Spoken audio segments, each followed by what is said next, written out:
San.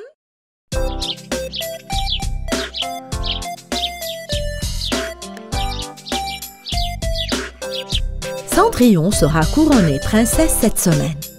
La meilleure couturière du pays lui a cousu une magnifique robe de cérémonie ornée de pierres précieuses.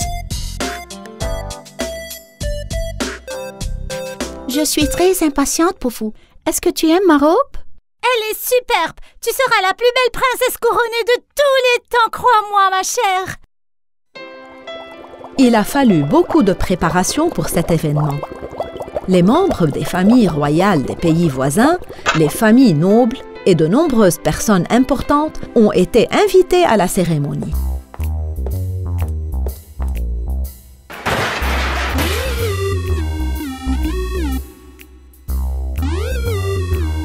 Mais il y avait une personne cachée qui n'était pas du tout contente de ça. Si cette fille porte une couronne, elle deviendra une vraie princesse. Cette cérémonie ne devrait jamais avoir lieu. Mais comment empêcher que cela n'arrive? J'ai le plan idéal.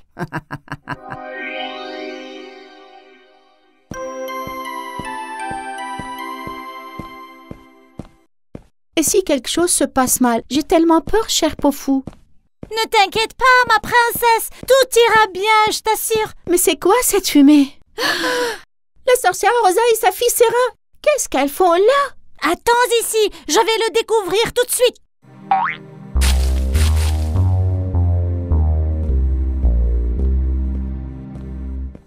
Comment ça se passe? Que faites-vous bouillir dans le chaudron, dites-moi?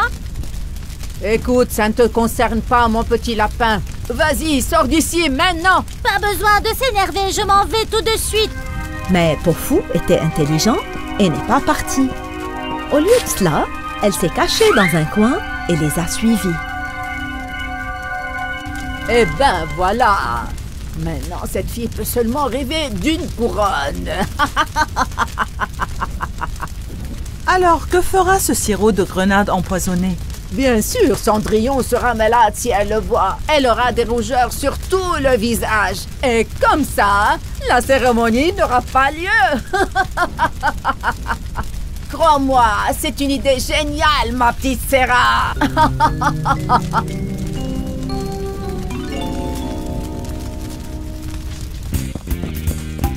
Poufou est allée immédiatement raconter à Cendrillon ce qu'elle avait entendu et lui a conseillé de ne pas boire ce qu'elle lui offrirait.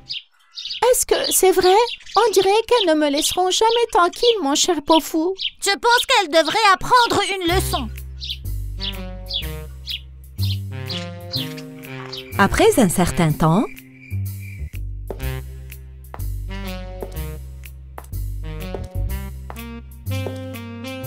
Sarah vint voir Cendrillon avec un plateau à la main. Bonjour, cher Cendrillon. Je pensais que nous devrions être amis. Alors je t'ai préparé un gâteau avec de sirop de grenade. J'espère que tu l'aimeras. Merci, Sarah. Je suis heureuse de l'entendre. Je pense aussi que nous devrions être amis. Cendrillon savait que le sirop était empoisonné et ne l'a pas goûté.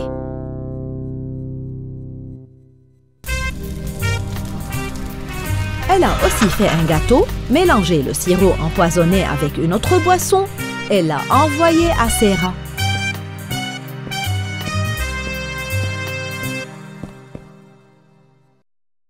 Elle a cru que je voulais être son amie et m'a envoyé une friandise. Stupide princesse.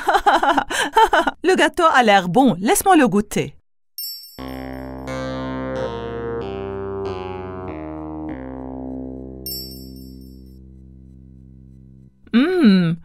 Le sirop de cerise est aussi bon.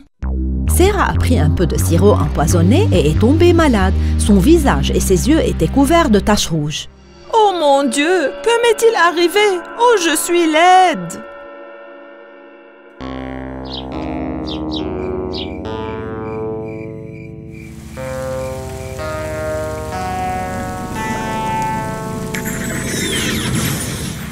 Comment est-ce arrivé?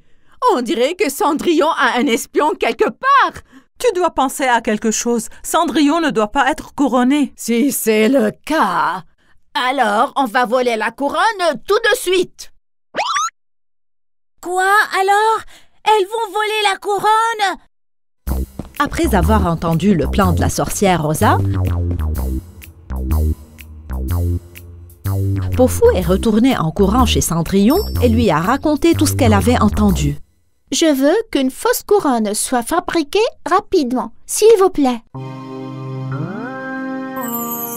Les bijoutiers les plus talentueux ont fabriqué une fausse couronne ressemblant à la vraie. C'est magnifique! C'est trop difficile de les différencier.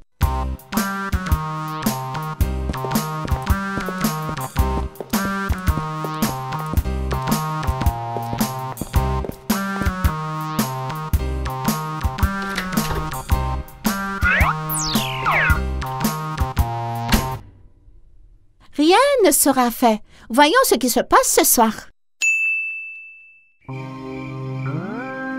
Le soir, les sorcières Rosa et Serra sont venues furtivement dans la salle de couronnement.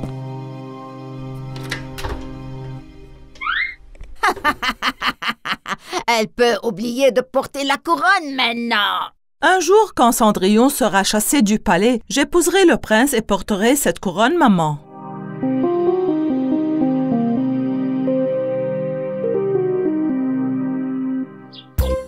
La sorcière est très surprise de voir que les préparatifs dans le palais continuent le jour suivant.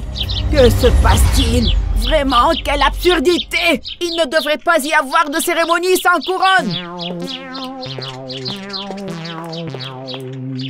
Oh non! Ce n'est pas possible! Je me demande d'où viennent ces gardes! Oh.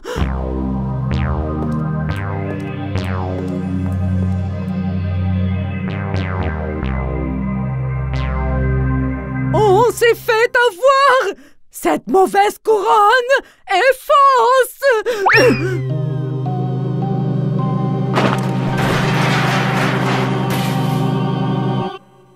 Cher Po-Fu, garde un œil sur la sorcière. Je ne pense pas qu'elle ait déjà fini. Ne t'inquiète pas, princesse. Laisse-moi faire. La sorcière n'a pas abandonné facilement, bien sûr. Elle préparait une autre potion dans sa chambre. Ça ressemble à de l'eau. Qu'est-ce que ça va faire? Écoute bien, tu vas en saupoudrer la tenue de Cendrillon. Quand elle sortira au soleil, elle aura une mauvaise odeur et la pauvre, tout le monde va se moquer d'elle. C'est génial! Elle sera humiliée devant tout le monde. Bien sûr, la cérémonie sera annulée. Personne ne peut être couronné avec un tel déshonneur.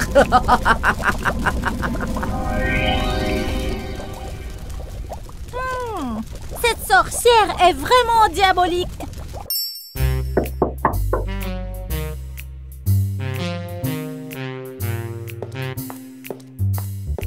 Pendant que la sorcière et sa fille jetaient un coup d'œil derrière la porte, Po-Fu est entré et a échangé la bouteille. Comme je déteste les enfants de ce palais. Ils frappent toujours à la porte et s'enfuient. Attends que je devienne reine un jour et je les punirai sans faute. Maintenant, prends cette bouteille, faufile-toi dans la chambre de Cendrillon et verse-la sur sa robe.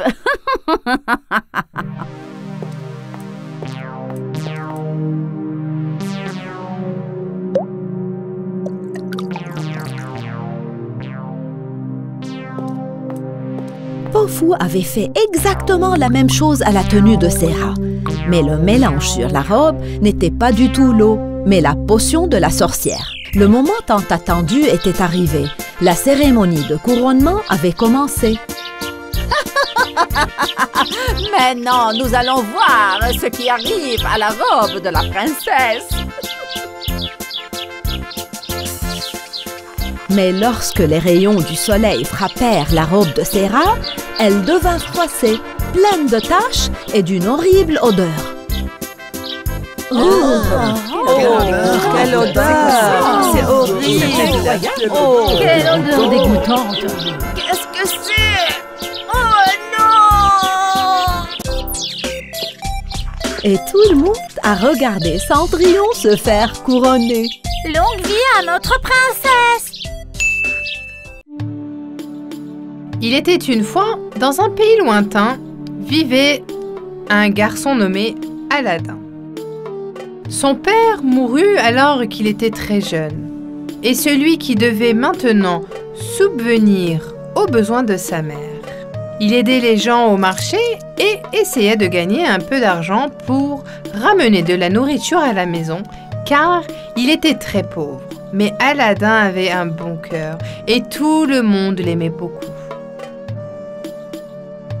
Alors qu'il se rendait au marché, un homme bien habillé et au regard mauvais s'approcha de lui.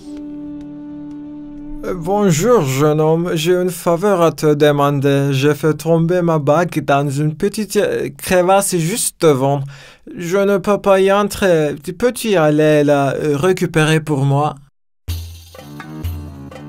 Ensemble, ils se dirigèrent vers le crevasse que l'homme avait désigné. Le trou était juste assez grand pour qu'Aladin puisse y entrer. Il passait à peine par le trou. À l'intérieur, il y avait une petite lampe à gaz qui l'éclaira la grotte. Elle était pleine d'or, d'argent et de bijoux. L'homme a crié d'en haut. Si tu as trouvé ma bague, tu verras aussi une vieille lampe à côté. Je veux que tu me les apportes toutes les deux. Aladin fut choqué par la vue de la caverne. Il ne doutait bien que l'homme ne voulait pas qu'une vieille lampe et un anneau alors que l'endroit était rempli d'argent et de bijoux. Cela n'a aucun sens, mais... Ok, je sors. Quand il est arrivé en haut du trou, l'homme, au regard mauvais, lui a crié dessus. Dépêche-toi, donne-moi la lampe. Non, je dois d'abord sortir. Si tu ne fais pas ce que je dis, je te laisserai là-dedans. Donne-moi la lampe. Je dis non. Laissez-moi sortir d'abord. L'homme se mit très en colère et emprisonna Aladin là. Aladin ne savait pas quoi faire dans le noir. Alors il prit la lampe et se mit l'anneau à son doigt. À ce moment-là, la fumée verte est sortie et un génie est apparu devant lui. Effrayé, Aladin se coucha aussitôt. N'aie pas peur, Aladin. Je vais te faire une faveur. Je vais t'accorder tout ce que tu veux. Mais tu n'as que 3 souhaits. Ramène-moi à la maison. C'est le premier souhait d'Aladin. Soudain, il se retrouve dans sa chambre. À ce moment-là, sa mère, qui était aussi dans la chambre, lui demande « Oh, quand es-tu rentré ?» Aladin raconte à sa mère tout ce qui lui était arrivé. Je n'ai rien eu à manger aujourd'hui à cause de tout ce qui est arrivé. Est-ce qu'on a quelque chose à manger, maman?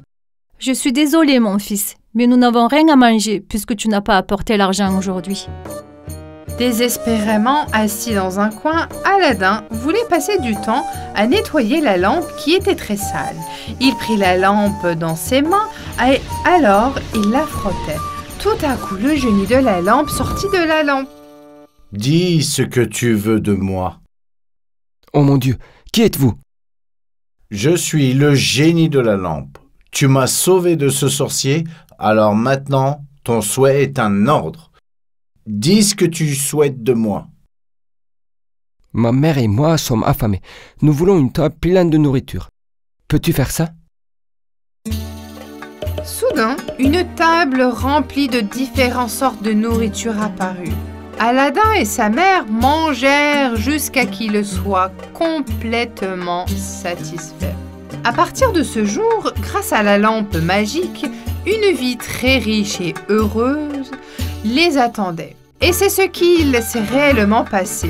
Les années passèrent et Aladin devint un jeune homme. Il était en âge de se marier. Maman, je voudrais me marier. Mon cher fils, je suis si heureuse. Tu auras la plus belle fille du pays et je sais exactement qui c'est.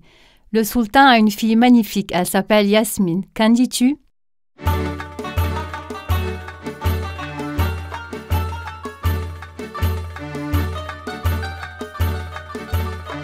Aladin se présenta aussitôt devant le sultan avec un petit coffre rempli de bijoux et lui fit part de son intention. Cher sultan, avec votre permission, je voudrais épouser votre fille. Ce n'est pas si facile. Pourriez-vous m'accorder cette faveur? Tout ce que vous demanderez, cher sultan. Alors, écoutez-moi bien. Vous allez amener 100 soldats. Ces soldats protégeront mon palais. Mais ils devront tous avoir un cœur en or massif dans la main. Ton souhait est un ordre, cher sultan. Aladin rentra chez lui et s'occupa de tout cela avec l'aide du génie de la lampe.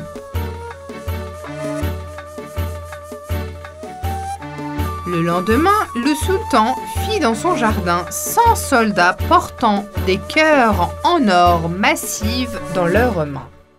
Eh bien, puisque tu as réussi cela, je voudrais aussi que tu construises un magnifique palais pour ma fille. Alors seulement j'accepterai que vous vous mariez. Aladin a immédiatement appelé le génie de la lampe. Celui-ci fit volontiers tout ce qu'Aladin lui demanda car il lui devait sa liberté. Dis ce que tu veux de moi. Je veux un palais magnifique pour la fille du sultan. Le génie des lampes frappa 2 fois dans ses mains et un grand palais apparut à côté de leur mère. Comme toutes les demandes du sultan avaient été satisfaites, il approuva le mariage. Ils eurent une cérémonie de mariage qui dura 40 jours et 40 nuits. Ils s'installèrent rapidement dans leur palais et un jour, un vendeur passa devant le palais. De vieilles lampes, j'achète, je vends. Je pense que cette vieille lampe au vendeur et en obtenir une nouvelle. Je pense qu'Aladin serait très heureux. Le vendeur, en effet, était le sorcier qu'Aladin avait rencontré quand il était enfant. Il prit la vieille lampe et en donnant une nouvelle à Jasmine. La lampe magique était maintenant à lui.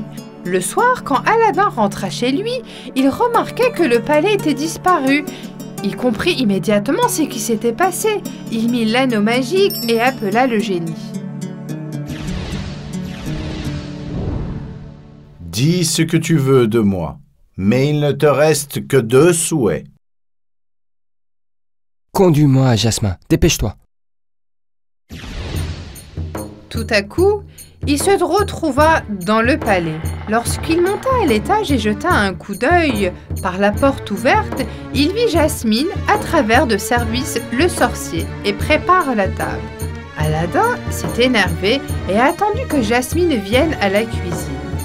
Quand elle s'est entrée dans la cuisine et a vu Aladin, elle a été surprise. Aladin, qu'est-ce qui se passe?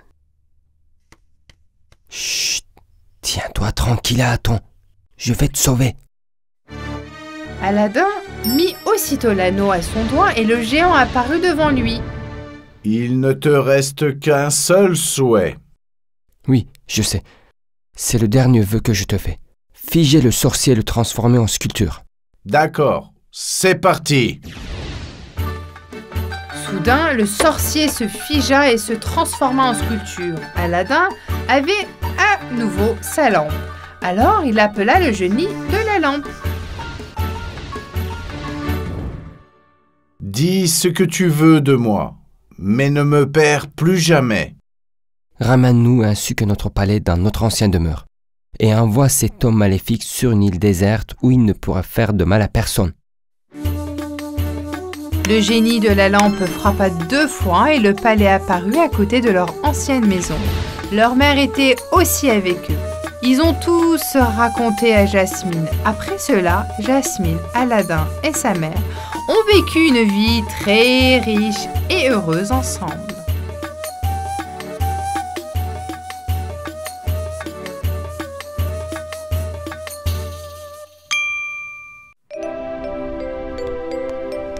C'est un réveillon de Nouvel An très froid et neigeux. Tout le monde dans la rue était pressé d'aller quelque part. Certains rejoignaient leur famille et d'autres leur maison bien au chaud. Ils portaient tous des manteaux épais avec des écharpes et des gants pour rester au chaud par ce temps glacial.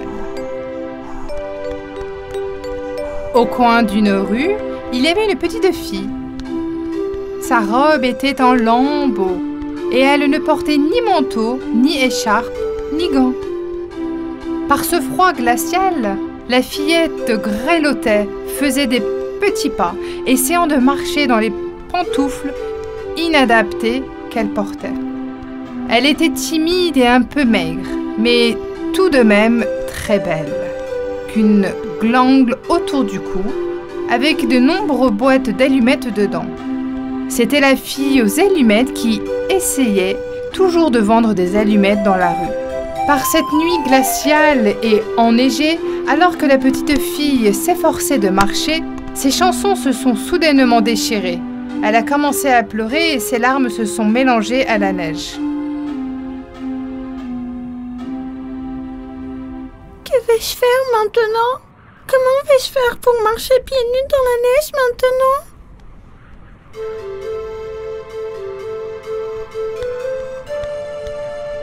Désespérée, elle continue à marcher. Elle était maintenant une fille allumette à pieds nus. Elle ne pouvait pas rentrer chez elle sans avoir vendu d'allumettes. J'ai des allumettes. Allumettes! Voulez-vous en acheter?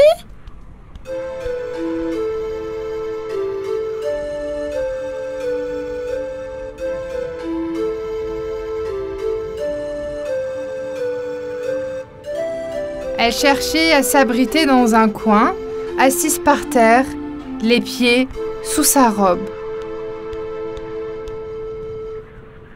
Personne ne veut acheter des allumettes? Sa voix était à peine audible et elle n'avait toujours pas vendu une seule boîte d'allumettes. Mon Dieu, faites que je les vende. J'ai besoin d'argent pour acheter de la soupe pour maman et des médicaments pour grand-mère. Le vent soufflait de la neige qui couvrait ses cheveux et entrait dans ses cheveux. Elle était maintenant gelée dans ce coin. Personne ne veut acheter des allumettes.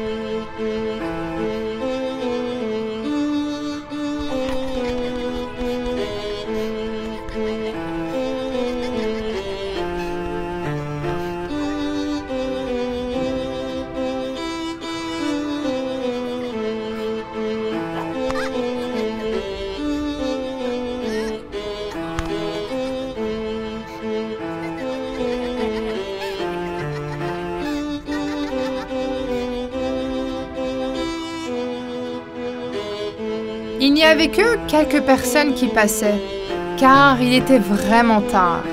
La fille aux allumettes continue de crier, mais sa voix est faible. Des allumettes! J'ai des allumettes! Des allumettes! Ses doigts gelés commençaient à lui faire mal. Si je pouvais me réchauffer un peu, je pourrais peut-être rester un peu plus longtemps.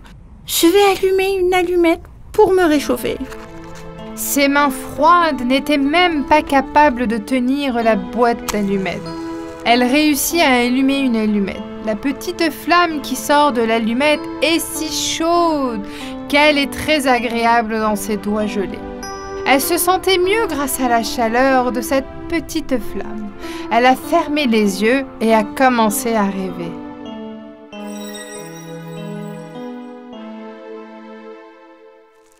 Maintenant, je suis dans une pièce chaude. Je me réchauffe les mains et les pieds près d'un réchaud. J'ai aussi un beau châle épais sur les épaules. La petite flamme de l'allumette l'avait fait rêver. Mais lorsque la flamme de l'allumette s'est éteinte, elle avait de nouveau froid.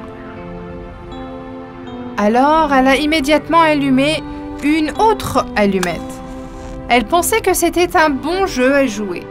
Cette fois, elle a rêvé que c'était une belle journée de printemps et qu'elle était allongée sur des marguerites dont elle faisait une couronne.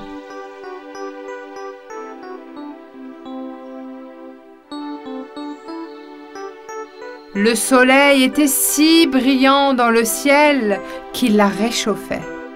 Laisse-moi cueillir d'autres pour les ramener à la maison. Quand elle se fit en train de cueillir des marguerites, l'allumette était à nouveau éteinte. Elle en a alors allumé une autre, et une autre, et une autre encore. Il n'y avait pas de limite aux beaux rêves. Et maintenant, je vois une merveilleuse table de dîner devant moi, avec tellement de types de nourriture différents. Oh, j'ai tellement faim. D'abord, je vais prendre de la soupe, du poulet aussi, et du chocolat. Oh, il y a aussi du pain.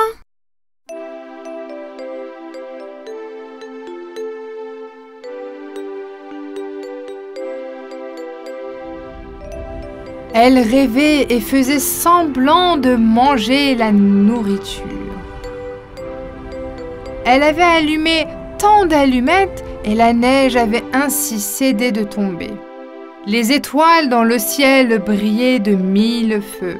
Elle a levé les yeux et une étoile filante a traversé le ciel. Alors, elle a fait un vœu comme sa grand-mère lui avait dit. Si tu vois une étoile filante, ton souhait se réalisera. Cher Dieu, que tous mes vœux se réalisent.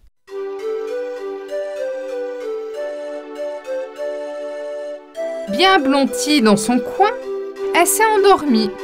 Mais en fait, son corps s'était figé. La fille aux allumettes a ouvert les yeux dans un lit chaud et moelleux. Le poêle brillait.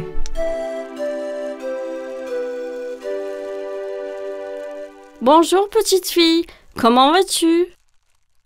Une gentille vieille dame la regardait de travers. Alors, elle s'est redressée et s'est assise dans le lit.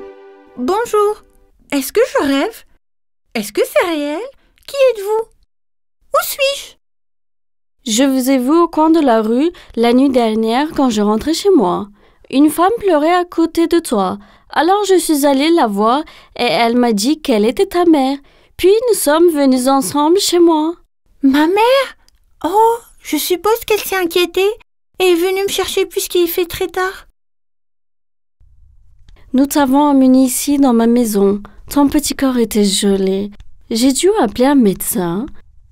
Dieu merci, il n'était pas trop tard.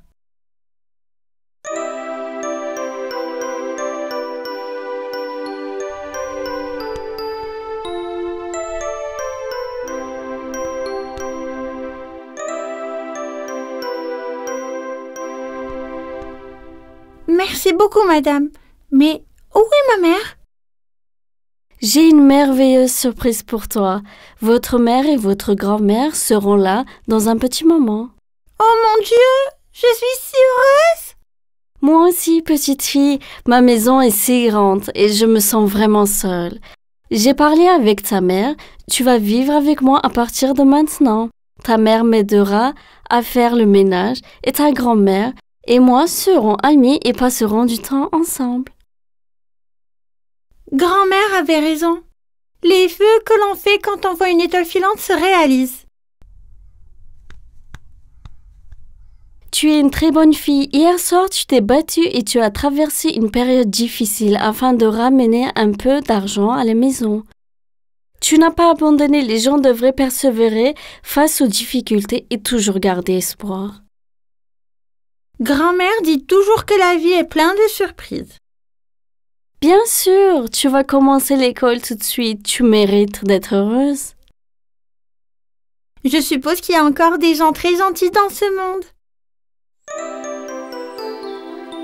Après ce jour, la fille aux allumettes n'a plus jamais eu froid et a vécu une vie très heureuse.